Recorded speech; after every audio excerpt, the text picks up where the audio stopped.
Welcome to Still Evolving, where we explore the truth behind lasting performance and resilience. Rather than relying on perfection or superhuman ability, our conversation will highlight how real strength emerges through simple, intentional habits grounded in self-compassion, adaptability, and the ability to grow through life's inevitable setbacks. Today's guest is Radoslav Nedelchev.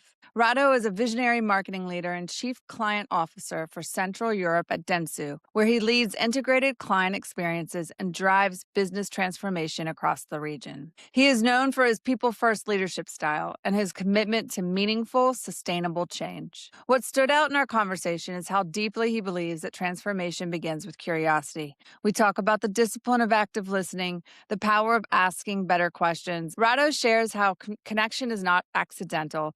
It is built through presence, empathy, and a desire to understand before being understood. At the same time, he speaks candidly about the need to refuel. For him, that sometimes means quiet time outdoors and activities and creative space to think clearly so he can fully show up for others. This is a conversation about leadership that listens, curiosity that connects, and performance that is sustained through intention. Please join me in welcoming Rado to Still Evolving. Wonderful, Rado. Welcome to Still Evolving. I am grateful to have this time with you and very much looking forward to this conversation. Thanks for inviting me. Really, it's a great platform, and I can't wait to spend the next couple of minutes just chatting with you. Rado, we'd like to start off just by giving some opportunity for you to share on your journey and maybe sharing back a little bit, maybe where you came from, all the way up through what you're working on now. I'd love to learn more about you. Cool, thanks. I'm always joking with myself, with my closest friends, that actually my journey is like American dream, despite the fact that I am born and still living in Sofia, Bulgaria, in eastern part of Europe as a continent. And I might admit that I'm probably one of these happy kids of the 90s. Because actually, when I was 15 years old, I realized that I love music. I love to listen to the radio in my home when I was back from school. And actually, that's how everything started. One day, I just called the radio station. I told them that I really like what they are doing and I want to try. And they were so open to give me a chance to try. So I was, offered to have a 1 hour slot on Sunday. Wow. To be a radio host. I was 15 years old. Really on the top of my life. And then when I finished high school, actually, I moved to university to another city. And then I turned radio as my first real job. And then I spent almost 14 years working for radio companies here in Bulgaria, for companies owned by UK or US state businesses. So I learned many, many things. During this journey, started being on air, then off air. I was promoted being a program manager of age of 90 or 20. So quite early in my career, and I learned a lot of lessons. One of them, and I'm very grateful, is about how to manage your ego. And of course, I spent the next years ahead partnering with many internal departments from PR, marketing, digital, sales, and I was growing and growing my know-how, skills, knowledge, expertise, experience. And then one day I just woke up, believe me or not. I still remember this day. It was Thursday. And I told myself, today I'm going to quit this job because actually I was full. I was full of experiences. I reached my limit there. And I am forever grateful for all the leaders who gave me the chance. But that's actually how I jumped from media to the agency world. So now my second job is Dentsu. Dentsu is international marketing corporation company, holding company, born in Tokyo, Japan, 125 years ago. Can you imagine? And with this amazing history, journey, innovation, experience, I'm so fortunate really to be here in this company for almost 12 years. Wow. And I started again from our office in Bulgaria, first doing new business development. Then I jump in operational part, being operating officer for our business here. Then I jump cross-border.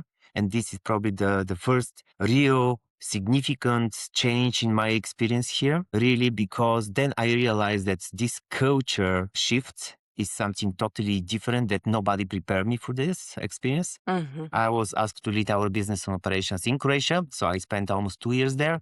Amazing place. Then was responsible for our operations and client management across the entire region here, Southeast Europe. Then I spent 3 more years leading our business in Romania. And now I am responsible for our clients' business and management across Central Europe, 23 markets. It's amazing Wow. journey. And Yes. I feel like it's my first day every day. Wow. How exciting. And I just love the energy you share about like so much that you desired to learn from a very early age, just that openness to learning. I'm guessing, however, regardless of all that you learned in the good times, you probably, like many, learned a lot when things weren't going so well. So I'm just curious if you could reflect back on when you hit challenges or adversity, either perhaps in the media world or now in the agency world. What have been some of those lessons that you have taken away, either from the challenge that you experienced yourself or maybe the challenges that you were observing and how other leaders navigated that challenge? A few things that I'm constantly repeating to myself, but also to my team on a daily basis is first trust.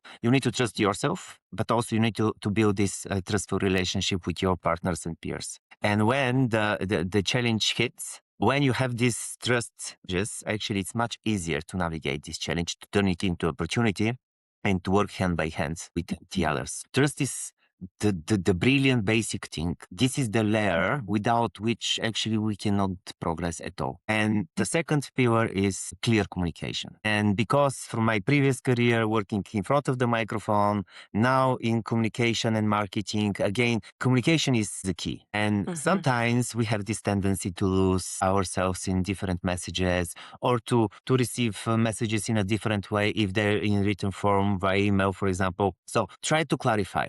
Ask question, what do you really mean saying this or that? So clear communication. And these two are very powerful. And the third Yes. tool that I'm using nonstop, I'm asking questions. Probably this is the most powerful tool ever. Stay curious and ask questions. There is nothing wrong to ask questions. There is nothing wrong to ask to clarify. And actually, this can help everyone really to be better positioned to deliver on the others. Absolutely. So much we think about clear, direct communication. We are often focused so much on, okay, what do I need to share? How do I want to Yeah. relay that message? And yet, remember, communication requires not just the sender of that message, but also the receiver. And so I really appreciate your emphasis on asking those questions, right? Like that's part of communication is clarifying instead of just assuming. And we do this very, very quickly. Very quickly. We make assumptions all the time. Our minds are very, very quick and efficient predictor tools, right? Like we like to fill in the blanks. If we don't know, we just fill in the blank. And that may or may not always be accurate and certainly may or may not always truly add value to discerning what's before us. So, such a powerful reminder that how we can be curious, that power of curiosity, and then taking a pause and checking in with whoever sent that email and whoever sent that message. Hey, just double checking. Like, is this what you mean? And then oftentimes we're surprised by the answer. I know. Maybe a little off. From personal experience, so I have these lessons because I learn in a hard way that it works. Yeah. So, Yeah. and I'm still learning on a daily basis. The beauty is that my passion is history. And Okay. actually, history is also very useful to go, to observe above the daily things and really to have this very clear view of the whole process. So asking Yes. questions actually on a daily basis is helping us to elevate ourselves from the raw in the conversation to above the conversation. So to observe the entire picture. Yes. And certainly as a leader, that big picture is so, so critical. I wanted to go back, Rado, to the first lesson learned and kind of foundation for you as a leader, and that is building trust. What are your thoughts on how that happens? Because I've heard some people will say, well, trust is doing what you say you're going to do. And I sometimes challenge back that a little bit was like, well, isn't that being reliable, right? Like, if I say I'm going to send you this email and I send you this email, I'm reliable in what I say I'm going to do. But does that really engender a connection and a feeling of trust in this relationship? Can you expand on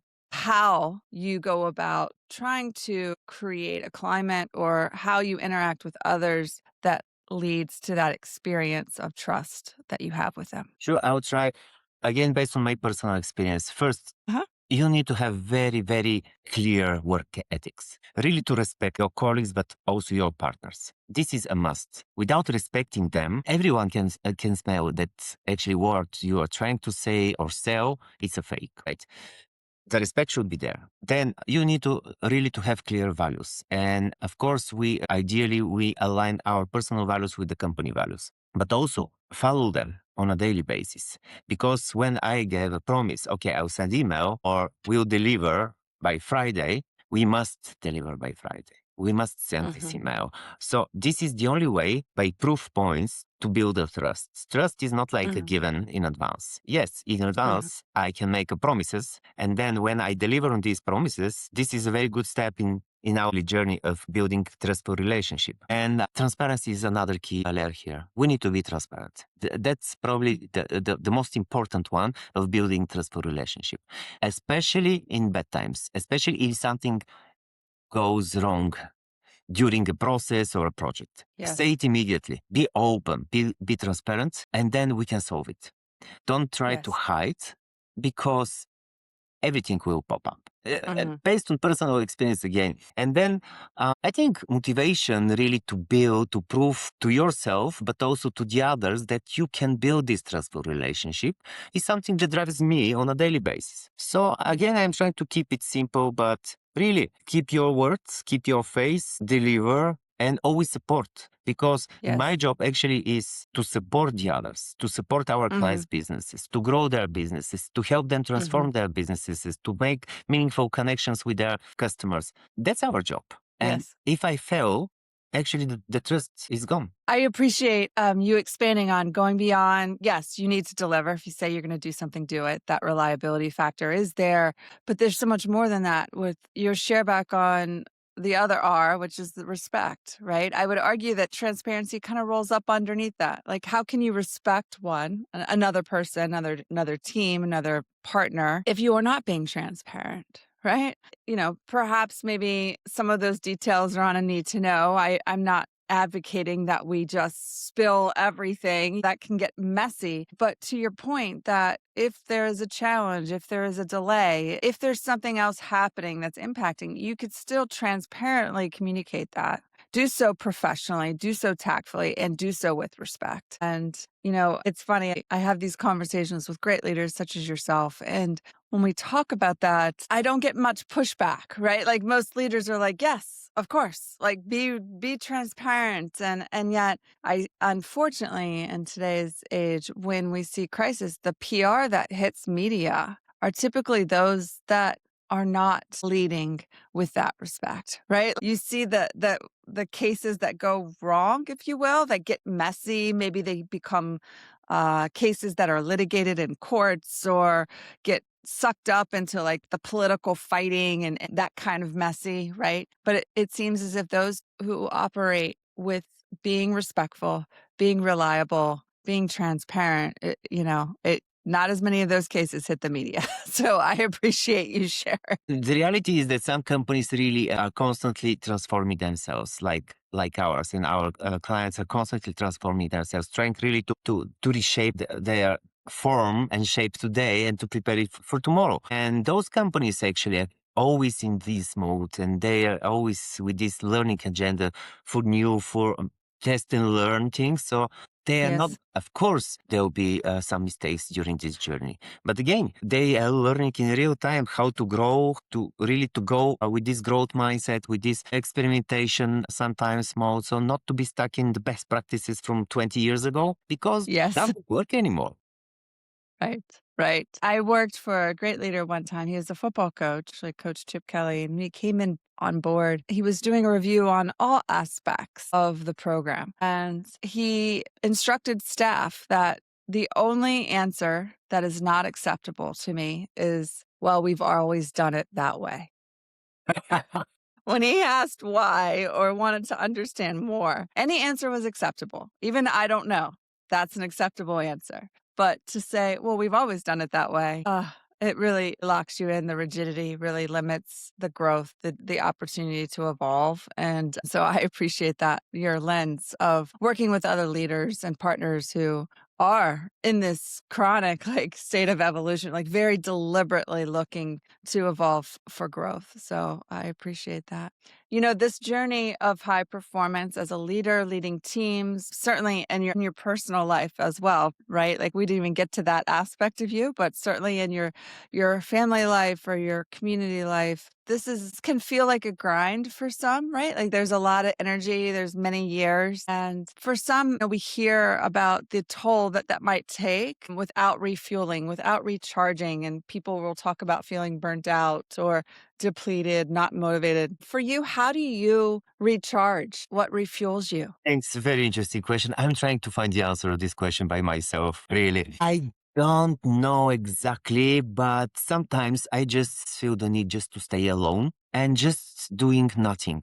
This is Yes. probably something that sounds stupid, sorry, but it's so powerful. Stay Yes. alone at home, do nothing. Even without music, without reading, without watching videos or TV. Just stay for half a day.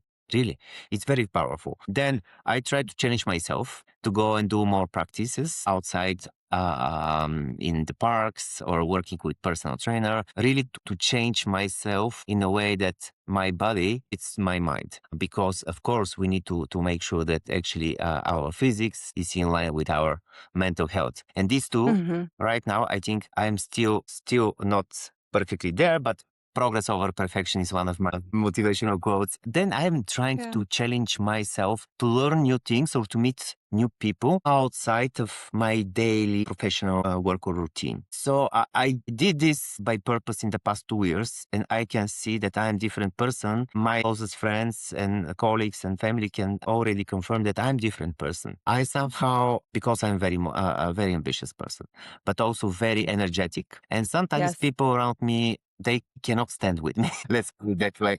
Because of the energy, because of constantly trying Hmm. to test new things, I'm learning to balance this, to Okay. challenge myself really to learn new things, to meet new people, to listen. I'm active listener, and this is something that helps me really. Sometimes, usually on Sundays when I'm outside on lunch with big group of friends, usually I'm the one who is sitting and just listening around the table. And this is also helping me to refresh myself, to feel the energy, and then to step in the new week. I love just hearing the variety, right? And appreciating that sometimes it is the quiet, it's the literal disconnection that can help, and then sometimes it could also be on the other side of that, where we are connecting with loved ones, we're connecting with nature, we're able to move our body. So very much appreciate how your response. The answer is not just one thing, right? Like when we look at recovery, we look at what refuels us. The answer is going to be numerous things. Rado, why don't we wrap up just with that share back? I really appreciate your ideas around maybe one tool, tip, strategy, something you do on a daily or weekly basis that really helps you ground yourself as you're sustaining in this journey. I will try to define it in one sentence, but I don't think I can. So please allow me That's really. okay. Because back in time, I received probably the best advice from my career partner that I am the best HR of my career. So I don't need to wait my career partner or the HR department to come and step in and to say, hey, we have great plans for you. Actually, it's my responsibility to build my career plans for myself. So it's my responsibility to start thinking proactively what next I really want to learn,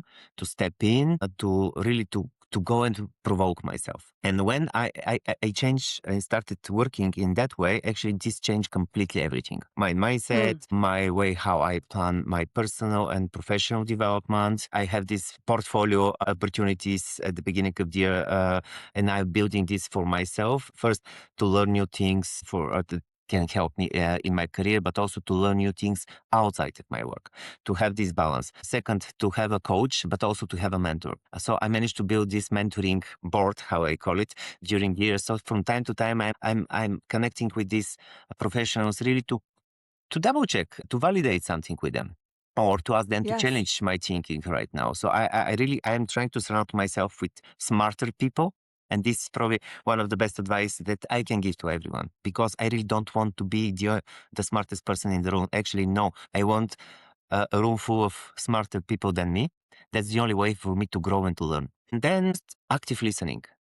And don't be scared to provoke yourself. And I already mentioned progress over perfection, but I also believe that future belongs to the past. So don't wait. Start the journey. Don't wait to have the perfect plan. There is no such a thing. Yes, indeed. A helpful reminder of the power of our own agency, right? That we are driving our lives. We are driving our career. Such a helpful reminder. Rado, thank you for this conversation. Grateful to connect with you today. Thank you so much. It was pure pleasure. Thank you.